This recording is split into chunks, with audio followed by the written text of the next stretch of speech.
Yearly যে পরিমাণ budget থাকে তার যদি 30% দিয়ে যদি কাজ করা সম্ভব হয়, আমার মনে হয় সেই উপজেলায় খাল নিয়ে, এরপর হচ্ছে খাবার নিয়ে, রাস্তাঘাট নিয়ে কোনো ধরনের সমস্যাই থাকার কথা না।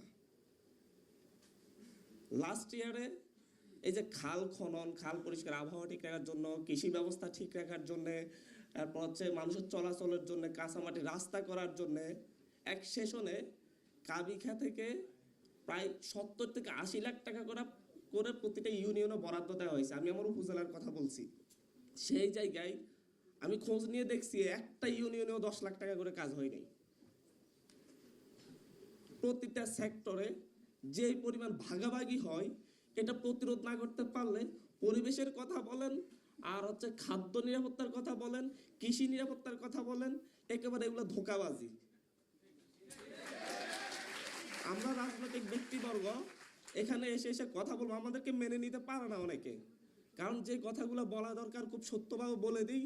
এবং হচ্ছে যে আমাদের হায়ার ক্লাসের সাথে বা হচ্ছে সিভিলিয়ানদের সাথে আমরা আনসিভিলিয়ান যারা আছে বা সিভিলাইজড যারা আছে, যারা আমরা অসভ্য তাদের ভাষ্য মতে, যারা গুলশান বনানীতে বসবাস করে, তাদের কাতারে গিয়ে এক মঞ্চে দাঁড়িয়ে আমরা তাদেরকে নিয়ে সমালোচনা করব, এটা খুব একটা তাদের সহ্য হয় না।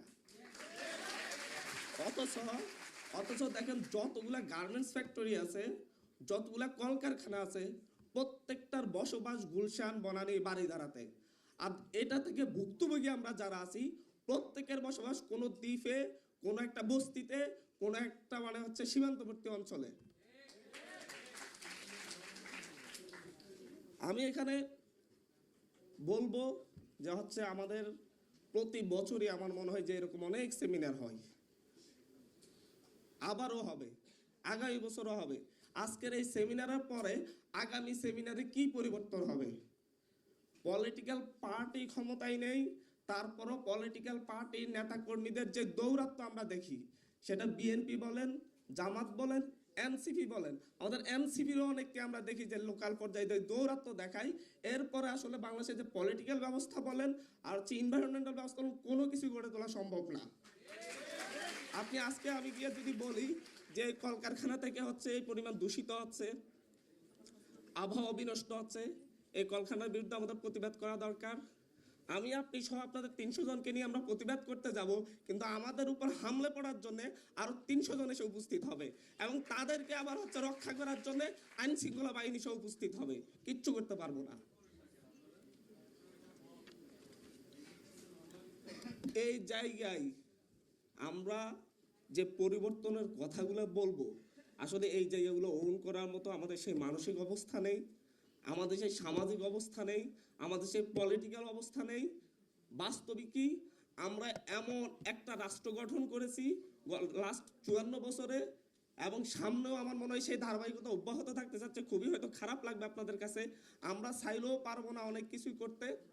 তারপর আমরা একটা দীর্ঘ লড়াইয়ে নামতেছি, লড়াইটা করতে চাচ্ছি যে কতটুকু আমরা পারি, কিন্তু সব জায়গায় আমরা দুর্বল।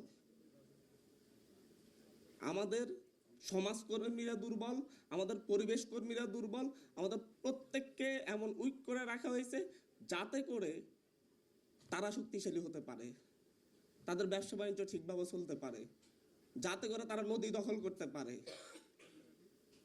গত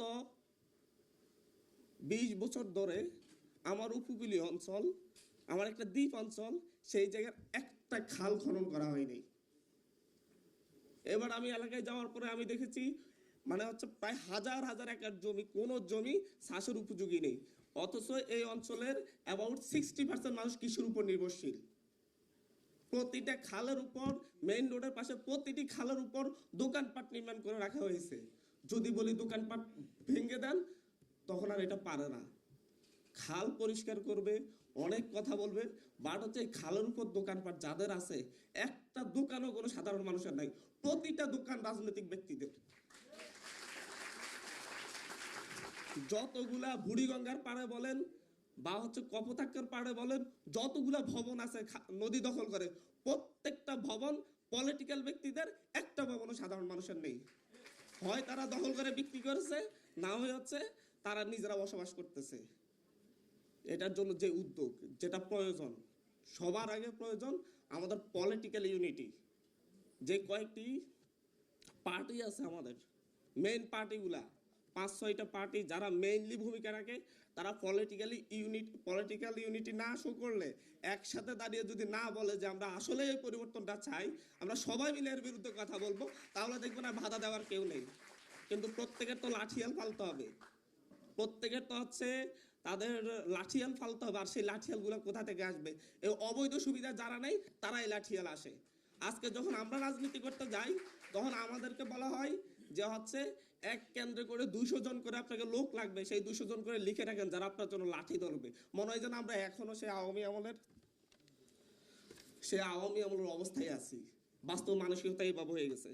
সর্বশেষ আমি শুধু এনসিপির পক্ষ থেকে বলবো, আমাদের এনসিপিরও স্বপ্ন আছে। আমি বলছি, এখানে দাঁড়িয়েও বলছি, আসলে যে স্বপ্নগুলোর কথা বলবো, এটা এনসিপির পক্ষ বাস্তবায়ন করা সম্ভব না যদি রাজনৈতিক সকল দল মিলে না চাই। এনসিপি ক্ষমতায় গেলেও সম্ভব না। তারপর আমরা বলছি আমরা কি করতে চাই। আসলে আমাদের পক্ষ থেকে আমরা মূলত হচ্ছে যেভাবে শরিয়া কমপ্লেন্স হয় সেভাবে ক্লাইমেট কমপ্লেন্স করতে চাচ্ছি।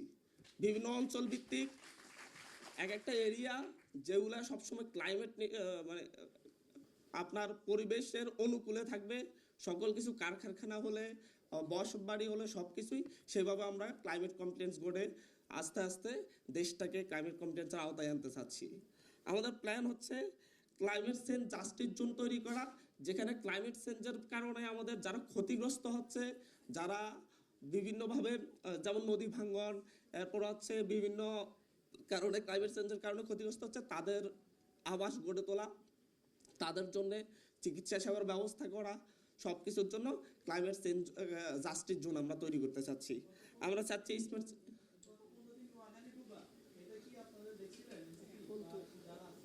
আমি একটু শেষ করে আপনার কথা বলবো। আমরা স্মার্ট সিটির মতো গ্রিন সিটি করতে চাচ্ছি। এগুলা জাস্ট প্ল্যান, মাথায় দেওয়া। গত বছর বন্যা হয়েছে, নোয়াখালীতে এই বছরও বন্যা হচ্ছে, ফেনীতে হয়েছে, এবারও হচ্ছে। গত বছরও 100 কোটি টাকা বাজেট গিয়েছে, এইবারও 100 কোটি টাকা বাজেট যাবে। সেই বাজেটগুলো ভাগযোগ করে খাওয়া হবে। আমি দেখি আর আপনি দেখি, কোনো কিছু লাভ হবে না। বললাম পরিবর্তন করতে হলে সকলে মিলে আসতে হবে, আর না হয় প্রত্যেকটা পয়েন্টে